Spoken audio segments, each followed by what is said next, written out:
שלום לכם, צופים, והיום אני עושה עוד ראיון. הראיון הזה קצת שונה מהרגיל. היום בפעם הראשונה אני עושה ראיון בשפה האנגלית. עוד ציון במסע שלי, היום נמצא איתי כדורגלן שעבר הכל. הוא שיחק עם פולאם בגמר הליגה האירופית, היה בשתי התל אביביות והיה חלק ממשחק של דרמת ענק שכללה את נגיעת היד של לואיס סוארס. אז איתי נמצא כאן ג'ון פיינטסיל, ששיחק 89 הופעות בנבחרת גאנה.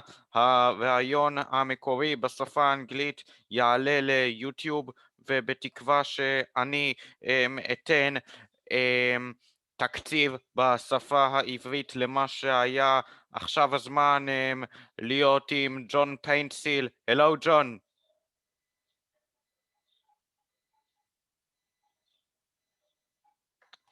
John? I can't hear you. John? סליחה חברים על התקלה. ג'ון מנסה לסדר את זה.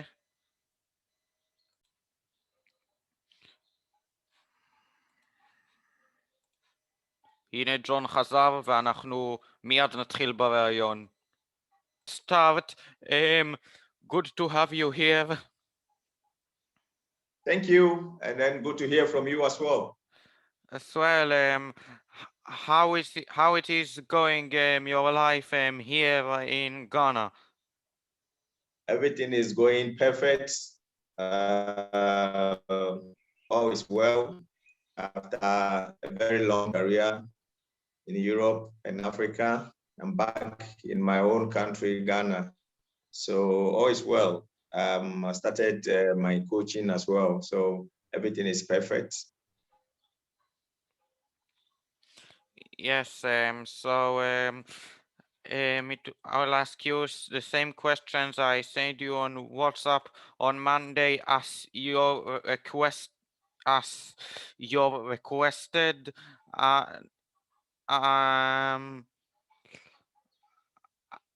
So let's go. Yes, bring the questions on. I'm listening. Okay. Ask me questions and I'll answer you. What? I said bring the questions on. Perfect. So you've started your career with local teams, Liberty Professionals and Berekum Arsenal, not the Arsenal in the Premier League. I don't want the followers to get confused. The Ghana team, Berekum Arsenal. What lessons did you learn about the game during that time in your own country? Yes, I started from Berekum Arsenal based in Ghana, a place called Brona-Hafo region. And from there, I moved to Liberty Professionals as a local player before from Liberty Professional getting a chance to play in Maccabi Tel Aviv in Israel. So I learned a lot about being a local player, how you have to fight to get to the highest level. So I'm somebody who was a fighter who don't like defeat. So I worked so hard to get to where I am now. So starting from Berekum Arsenal and then Liberty Professionals, then end up in Maccabi Tel Aviv, and then Hapoel Tel Aviv. From Hapoel Tel Aviv I moved to England, West Ham United. So from West Ham, I moved to Fulham. And from Fulham, I moved to Leicester City. Then back to Israel again with the Hapoel Tel Aviv. Then from Hapoel Tel Aviv, I moved back to South Africa, a team called Santos in Cape Town, in South Africa. So from there too, I moved to Maritzburg United, same in South Africa. Then after spending 2 years in Maritzburg United, I retired from football. Then this following year, there was a big transition, me being the assistant coach for Kaiser Chiefs, one of the biggest club in Africa. Wow. I became the assistant coach for Kaiser Chiefs. So from there, I decided to come to Ghana and then do my own football academy.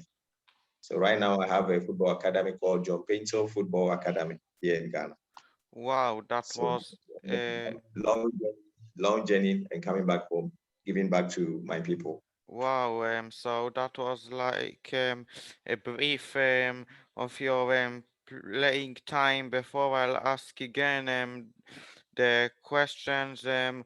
What did you learn during your time at Ghana before moving to I- Israel?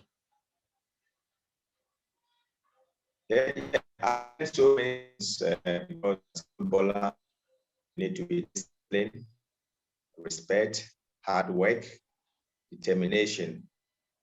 And I learned all this and also punctuality, how you get to training in time, you wake up in time. And also I learned that footballer not to too much alcohol. And until date, I've never tasted alcohol in my life. So this is one of the things that I've learned when I was a local player trying to start from Ghana. Yeah. All righty. So after that time that upgraded you at Ghana, you came to Israel playing for Maccabi Tel Aviv. First playing under manager Neil Klinger. Um, despite it's probably hard for any foreigner footballer to get used to a new country, but from the background I saw that your performance was good and you had a lot of praise from team and fans. Yes, very well. You see, when, like I said, I was determined from Ghana and I was a hardworking player. And sometimes when the player is a hardworking player and then he work under a coach who is also a hardworking coach, player will succeed. So I was lucky to have Neil Klingel as my coach at that time in Maccabi Tel Aviv. He was a fantastic coach to me. He was there. He take care of me. He makes sure I'm happy all the time. He makes sure nothing worries me. And any problem, he'll come in and resolve it for me. So that gives me a lot of chance to perform very well because I don't have anything to think about or to worry about. Klingel told me to not to worry football, then he would take the responsibilities. So I think I was very lucky to meet Neil Klingel. So my performance in Israel and Maccabi Tel Aviv, I think I would say Neil Klingel was the key to my success in Maccabi. Wow, so that's pretty impressive. By the way, he's the manager now of Hapoel Tel Aviv. Just to tell a true fact. Yeah, I think Neil is he's a very good coach. Yes. Aside being a coach, he's a very good person. His personality, it's unbelievable. I tell you, me and Neil, we still talk. I know he's in Hapoel Tel Aviv. We Yes. chat on WhatsApp. Sometimes I call him, and he's somebody that was going to be my friend for forever. I mean, we have this connection. We talk as a coach. I speak to him to get questions and all. And he going to Hapoel Tel Aviv. Hapoel Tel Aviv is also a good place for him as a head coach. Fantastic coach. Hapoel Tel Aviv need a coach like him. Wow. And now let's talk about something rare that happened in Israeli footballers. After you played in the Champions League with Maccabi Tel Aviv in a group with Bayern, Juventus, and Ajax during the winter transfer window. Um, Before I'll ask about the winter transfer window, I'll ask how was it your feeling and excitement and emotion to play in Europe's top competition? Yeah, it was great because when I joined Maccabi Tel Aviv and we won the league to play for the Champions League, already I was playing in the national team, the local, and then also play for the under-20 national team. So I was young, experienced when it comes to European football. So when we qualified to play the UEFA Champions League with Maccabi Tel Aviv, it was very easy and then fantastic playing against Bayern Munich, Juventus, and then Ajax in the group was fantastic. And then I have fun. Yeah, I did have very, very good fun. Yes, that's nice to hear. And now about the winter transfer window, it's something pretty rare that happens in Israeli football since of the rivalry between those two local Tel Aviv teams. There, there's been a swap deal. Eduardo Marquez went from Hapoel Tel Aviv to Maccabi Tel Aviv, while you transferred from Maccabi to Hapoel. Yeah, it was a great moment for me myself at that time because leaving Maccabi at that moment it was amazing time for me to leave because one, I wasn't happy at the club after 2 seasons. I wasn't happy. There was a lot of political things was happening in the club, and like I said earlier, I was a player who always want to be happy and work. But those politics was disturbing me. I couldn't perform well, and there was too much fighting around the players and myself. So when the deal came that I have to move from Hapoel, I was so happy to join Hapoel Tel Aviv. And seriously, when I joined Hapoel Tel Aviv, I saw that I belongs to somebody because they welcomed me very good, and then they opened their arms, and I was enjoying my game meeting a coach called Shea. Shea was a very, very good coach. Yeah, Yeah, Shea and Figenboim, a very famous manager yeah, here in Israel. yes, very, very good coach. And he also took me as his son, like when Neil King was also doing with me. He did the same thing with me. So I was so happy. And then I opened my heart, and then I played so well. And then I think that particular year, I won the Israeli State Cup with Hapoel.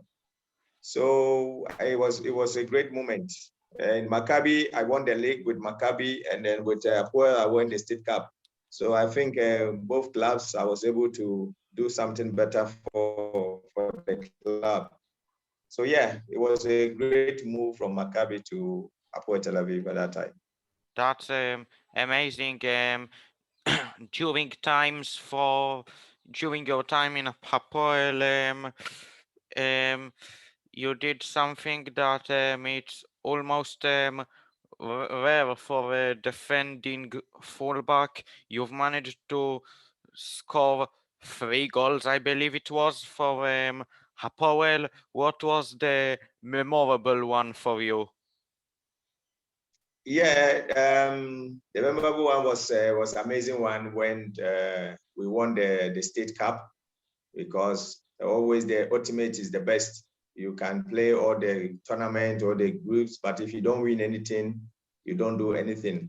You don't have anything. It's not success. So when we won the Israeli State Cup was a great moment. And also when I joined Hapoel, one of the big moment and the happiest moment was when Hapoel was going relegation.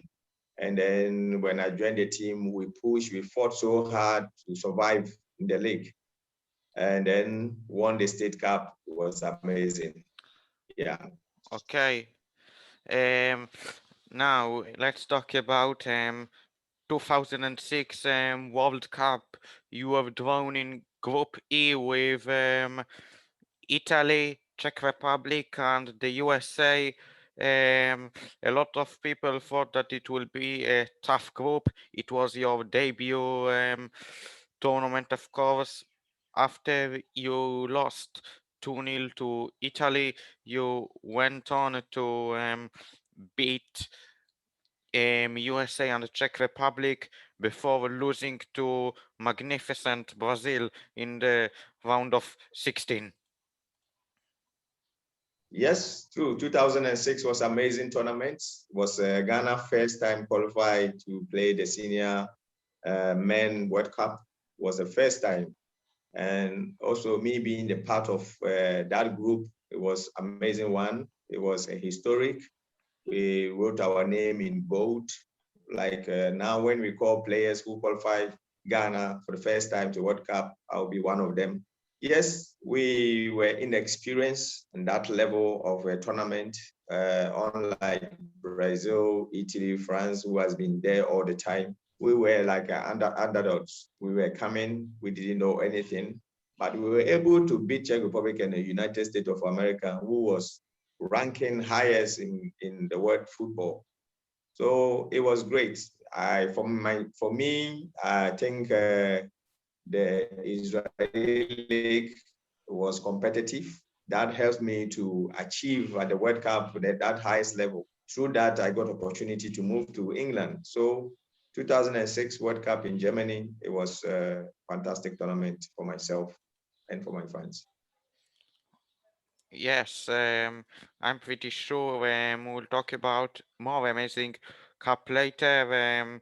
After a tough period of time with West Ham United, when you struggled to have a regular first starting 11, you went on to join local rivals Fulham, and your second season was probably remarkable. You were a regular starter, important squad player, and in the second season, you were you was you were a serious part of that Fulham squad that reached the Europa League final. It was in total 19 European games from the third qualifying round until the final against Atletico Madrid. What was the game that made you believe that you can go on to the final? Was that remarkable comeback against Juventus?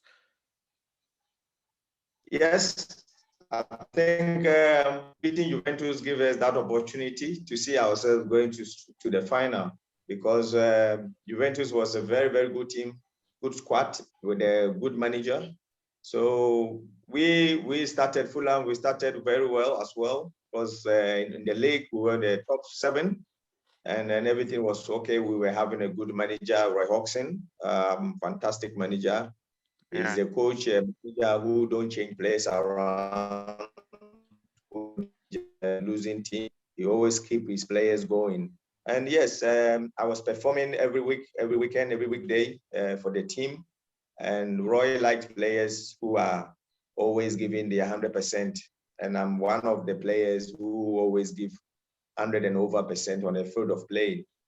So yeah, when we beat Juventus, we knew definitely we are going straight to the final and then even bring the cup.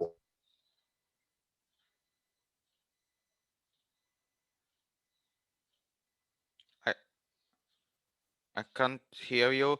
Yeah, now it's okay. So the final it was against Atletico Madrid. It was a narrowly 2-1 defeat, but I still think that despite the last minute goal by Diego Forlan, same Forlan that I'll talk about him couple of minutes. Um, Still, you, I think you must have been proud at Fulham and this remarkable, excuse me, point that probably no one believed, excuse me, that you can go so far. Yeah, I know, because it was our first time ever reaching that stage of a Europa Cup. And also when we started preliminary qualifying, we played with a lot of teams, more games, 19 games before reaching up to the final.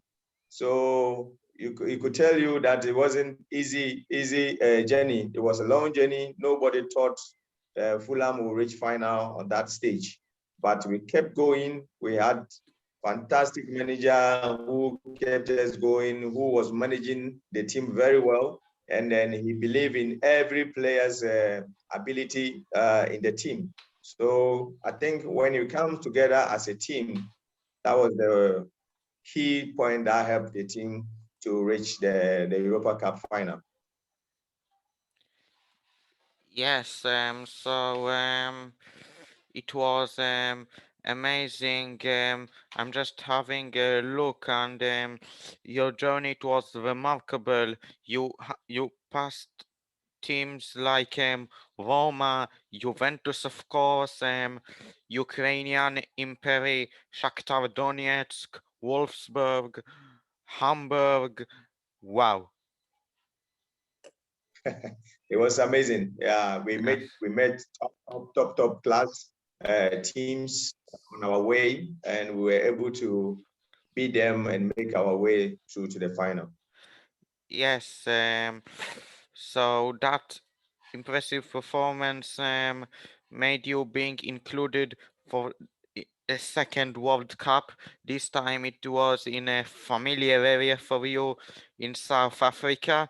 Um, this time the group stage was dramatic. You were in group with Germany, Australia, and Serbia. You lost 1-0 to Germany in the decisive game, but because Serbia lost, you went through. But I wouldn't say because Serbia lost. I would say because you believed that you can go through yet again, and you made it. Yes. Because every tournament, every player's belief is to go through the group stage.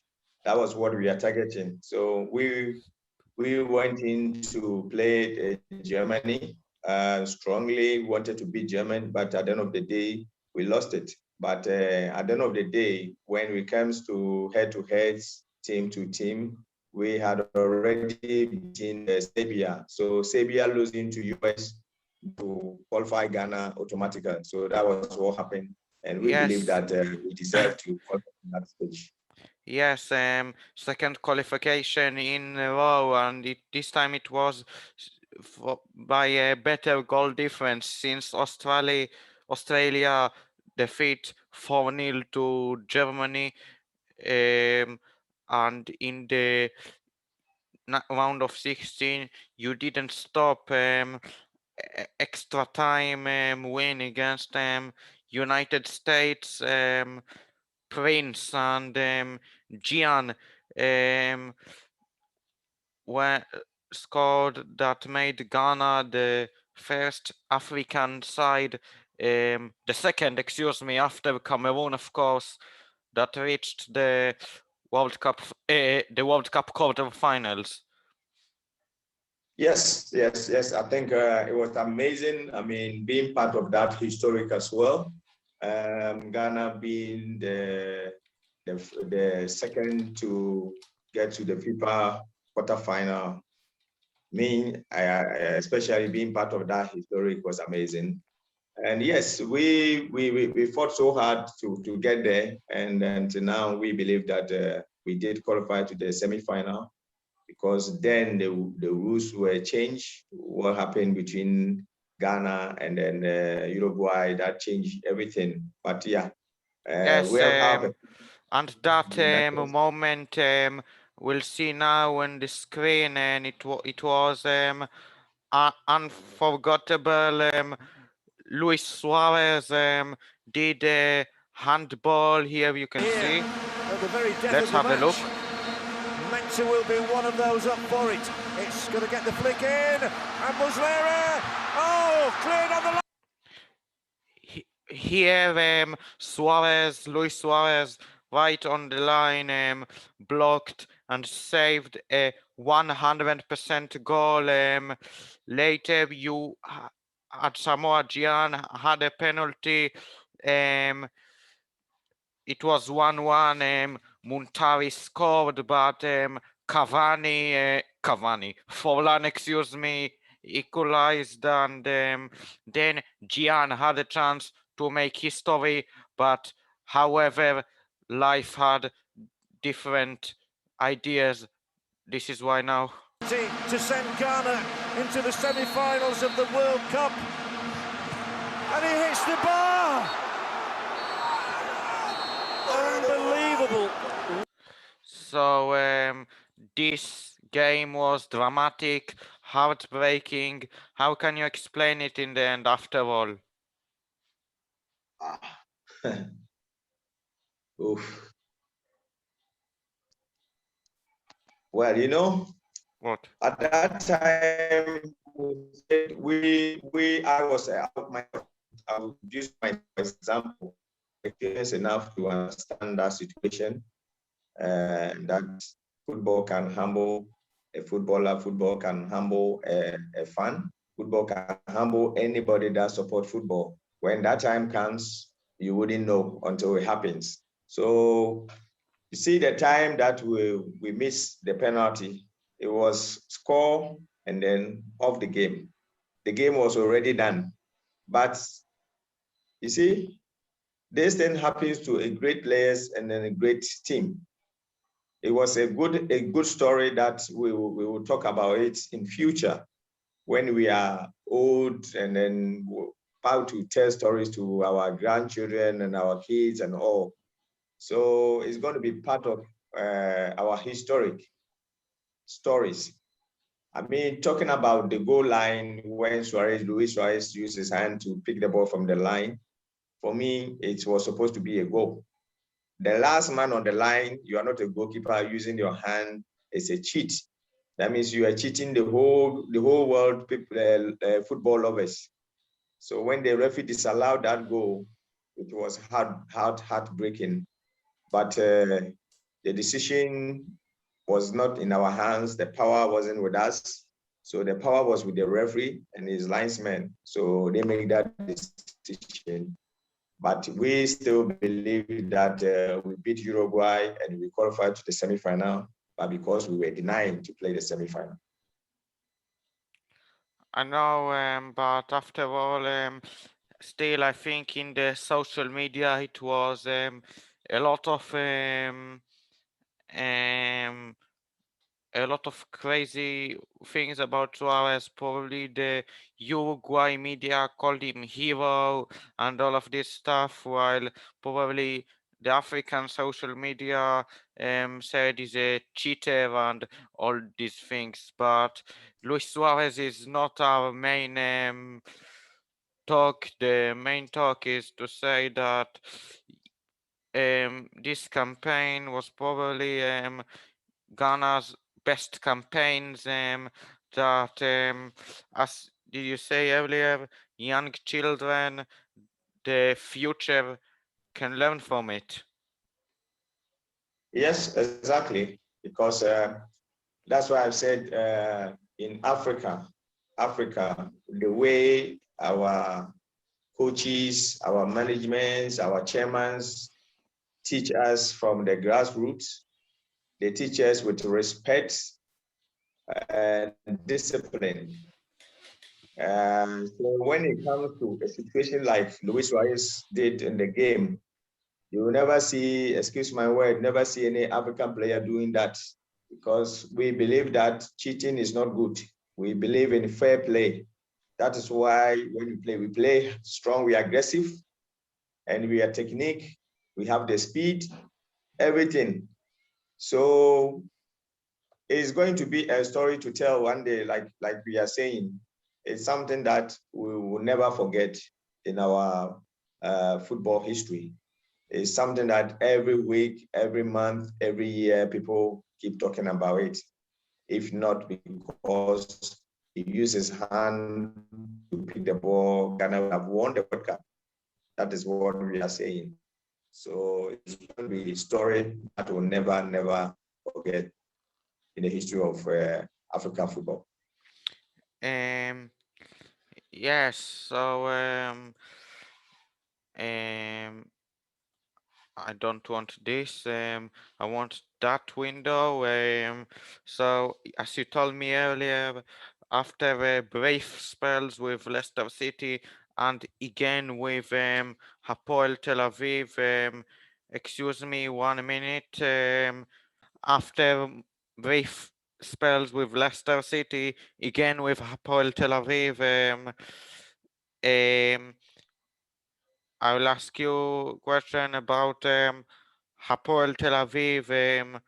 How can you sum up your playing time in Israel and especially in Hapoel, in which you said earlier it was like present when you moved there that made you happier and made your career having ups?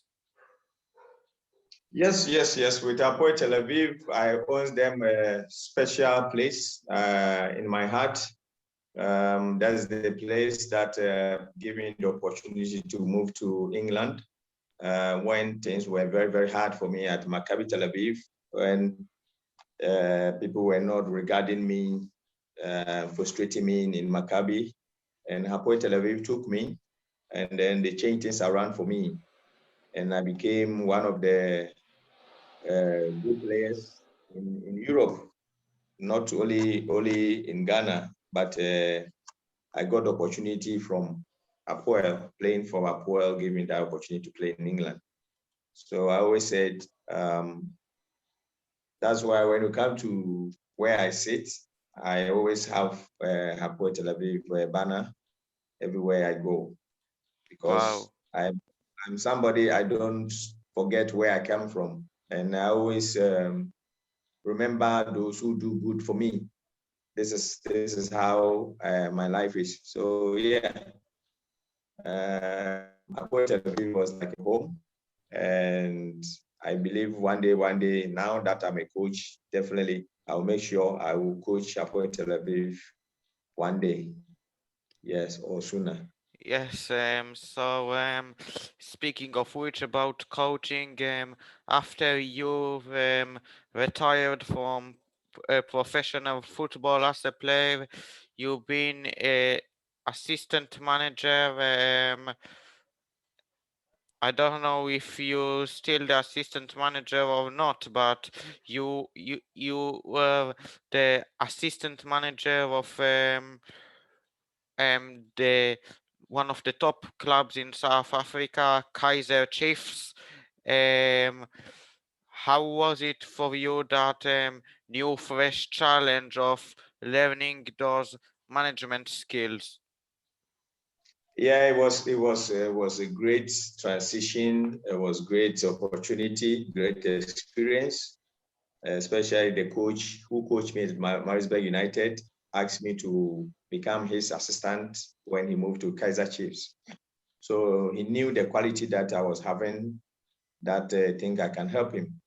So right now, when you look at Hapoel Tel Aviv, they have one center back, Korituri.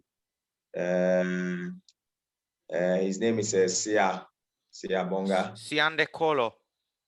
Sianda Kolo. He's in Hapoel now. I coach him in Kaiser Chiefs. So you see, I was coaching all these top players playing for Kaiser Chiefs. Kaiser Chiefs is one of the biggest club in the whole Africa, and they have the facilities that every football club will have. So it was great experience as a young coach, being an assistant inside a big club. It was amazing. So I took a lot of experience from my head coach, and now I'm in Ghana doing my football academy. So I'm implementing all the skills or what I've learned from my head coach to what I have now. And it's very, very good and it's helping me. What your aims for the future? Of course, you told me earlier that you wish one day to be the manager of Hapoel Tel Aviv, but first, before that, you want, of course, to be a manager in your local league. Yes, yes, I want to start from my local teams here in Ghana and then build a good CV and also do more courses to have a good badge so I can move around anywhere I want to coach. Yeah, that's what I'm saying that right now I've got what it takes to become a coach. I've got what it takes to coach big teams. So yeah, I'm very confident and then I need to read more and then understand the game well and also get more experience, advice from BB coaches. Like I said, I've been calling Neil Kringel. We've been talking. Yeah. So we also give me tips, experience in football, becoming a coach in hard time and then soft time, how a coach can cope with the players, with winning or without winning and all. So I need all this and I'm setting to work towards that. Of course, that was it for the interview. I guess, of course, you're happy with your achievements as you described, and you want to keep on your journey at the football world. Oh yes, I'm very happy. Interview was successful, and I will say again that my greetings to people in Israel and also to my Ghanaian people who lives in Israel. I greet all of them, and I believe that everything will go well. And I would like to use this opportunity to thank all the people in Israel during my stay in Israel. All the supporters from different clubs were believing in me.